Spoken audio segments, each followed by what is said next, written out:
Everybody, it's the Mad Master here. I'm doing another video today. I'm gonna probably do several videos this weekend. Today's Friday. I took the day off to do a bunch of shit, basically. Making a lot of calls, schedule a lot of stuff, Anyways, why did I even, I'll probably edit that part out, maybe. So anyways, I was gonna talk today about the idea of this TikTok ban and what I think about it. Now, one of our senators, Tammy Baldwin, was part of, co-signing on the Restrict Act, and being this ultra liberal town that I live in, and growing up, I voted for her several times. Now, after that, I swore never to vote for her because the Restrict Act is basically the proto ban TikTok act. And I'm not a big fan of TikTok. I have several friends that use it. One of them in particular, to popularize his mental health kind of advocacy and stuff. And I'm not really a fan of really short length videos that much. I'm not really, sometimes they're funny if it's really funny, and there's the libs of TikTok thing is sometimes really funny. The girl that's said Metallic was problematic several years ago after the huge Stranger Things boost that they got, stuff like that. TikTok is an interesting platform. I'm not a big on it. I've observed several things from it, but I'm just gonna say this. So, you could say they should divest in TikTok, this company ByteDance or whatever, because they're colluding with the Chinese government to spy on people and all this stuff. Well, let me tell you something. Saudi Arabia has people that have invested in Twitter. This company is associated with this government that invests in Facebook. Facebook sells this to this person. Google does this, all this stuff. It's all coordinated bunch of shit. And fact of the matter is, the Palestine thing is huge on TikTok, pro-Palestine, and people are threatened by it. They've admitted that, AIPAC representatives and stuff.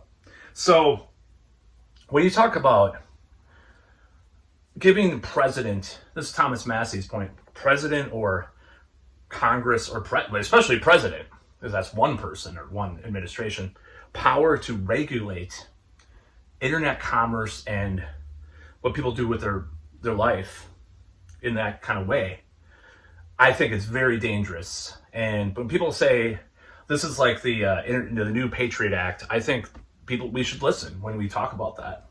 So I am very opposed to this bill.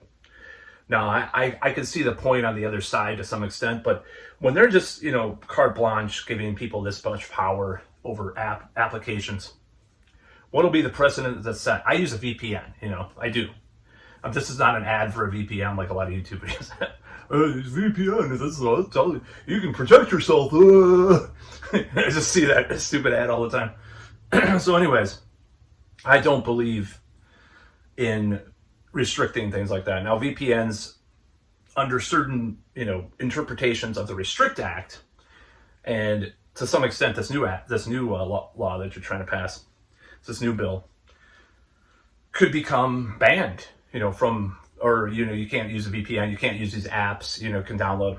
Now, if it weren't for the hypocrisy of, if people were more consistent and, America was some weird nationalistic, dictatorship where everything was developed in the United States and there's no coordination with foreign governments and any companies and stuff, they'd have a little bit more of a, to stand on with this, but they do not. And it's the hypocrisy that's really galling about this, So I know people are predicting a World War III scenario in the next 3 to 5 years with China or Russia and all this stuff. And, this could be kind of part of that whole planning that they're trying to do, whatever they're trying to do, some Malthusian, eugenics, new world order thing or something. I don't know, James Corbett or Gordon White talk about that. I don't know what they're trying to do. Okay, I'm not saying this is part of that. But it's just stupid. I just think it's stupid to, it. And people goes, well, Steve Mnuchin's offering to buy it, and Rumble might buy it. That's fine. It's controlled opposition kind of people will buy. Elon Musk, for example, maybe he'll buy it or something. That would piss off a lot of establishment blue MAGA liberals. So I'd love that. But Elon Musk bought TikTok. I think it'd be fucking fantastic, honestly, in a certain way.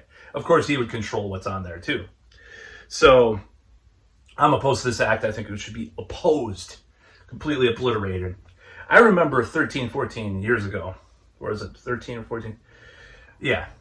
When people were talking about SOPA and PIPA, and the left was really aghast against it. Now, to be fair, AOC is against this, as well as Marjorie Taylor Greene and Trump and Thomas Massey and several other, people on the left and stuff too.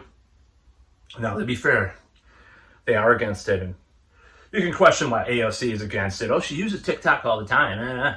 Or Trump, the billionaire talked to him before that owns part of TikTok. Who cares? Thomas Massey is probably the only actual principal person opposed to the bill. Maybe he has no stake in that because he lives on his farm in Kentucky or whatever. Was it Virginia or Kentucky? He doesn't care about technology all that much. But yeah, I think this should be opposed. It's really stupid.